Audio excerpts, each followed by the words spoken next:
Tu as donc choisi le livre 5, et le livre 5, il s'agit de L'été avant la guerre par Helen Simonson aux éditions Nil. C'est un roman que j'avais commencé à lire il y a plusieurs mois parce que j'avais été invitée à Londres par les éditions Nil pour aller rencontrer l'auteur, et notamment j'avais pu réaliser une interview que j'essaierai de vous poster. Je ne sais pas si au moment où vous verrez cette vidéo elle sera en ligne ou pas encore.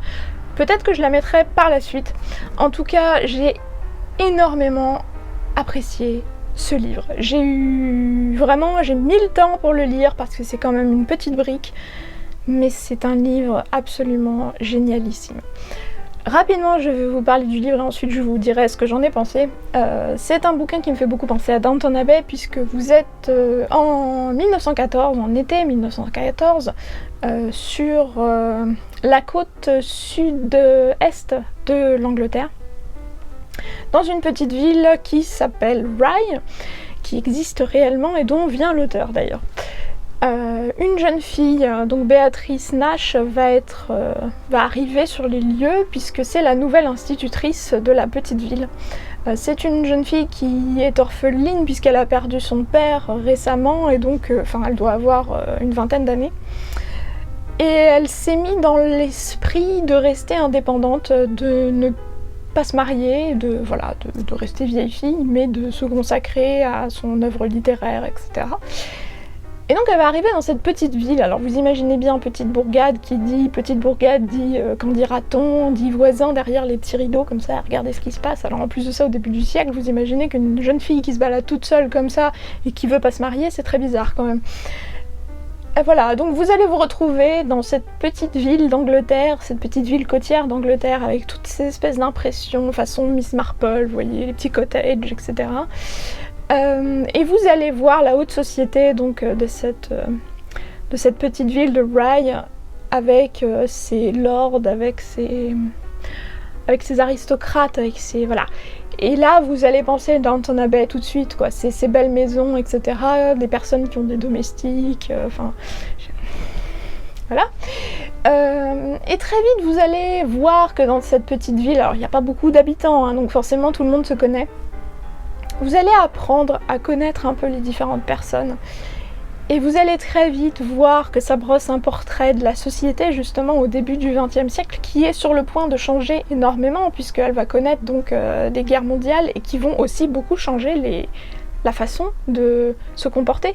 La place de la femme qui va être vraiment chamboulée donc, avec l'arrivée de la Première Guerre mondiale. L'homosexualité aussi qui va être une des choses abordées dans ce roman. De façon assez, ambiguë, parce qu'on vous dit jamais qu'il est vraiment question d'homosexualité, mais vous comprenez, c'est sous couvert d'autres choses, mais vous savez bien que c'est le problème majeur, entre guillemets, problème à cette époque. Vous allez voir la guerre arriver, puisque c'est ça le sujet principal aussi du livre. Donc ces gens qui s'imaginent qu'ils vont partir à la guerre et qui au final en font un espèce de cérémonial comme s'ils allaient partir en vacances. C'est plus un honneur pour les hommes d'être convoqués à la guerre et de s'enrôler à la guerre plutôt que quelque chose d'atroce. Donc en fait le livre commence un peu comme une espèce de partie de campagne où les gens sont très heureux, etc., vivent leur petite vie. Et progressivement vous allez voir la situation qui va commencer à s'assombrir, mais vraiment petit à petit. Et finalement, c'est quelque chose de très réel, parce que vous vous dites, il n'y a jamais vraiment un moment dans l'existence où du jour au lendemain, la vie est complètement bouleversée, un jour tout va bien et le lendemain, boum, ça y est, là, il n'y a plus de société, c'est l'apocalypse, etc. La situation se dégrade petit à petit, et vous allez le voir se dégrader la situation par des petits détails comme ça. Et c'est ce qui rend la tension encore plus palpable, parce que vous la sentez venir. Voilà, donc c'est quelque chose de vraiment...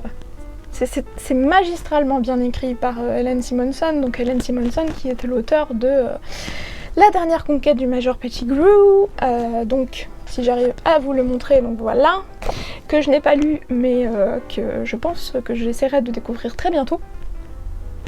Très très très belle écriture de l'auteur.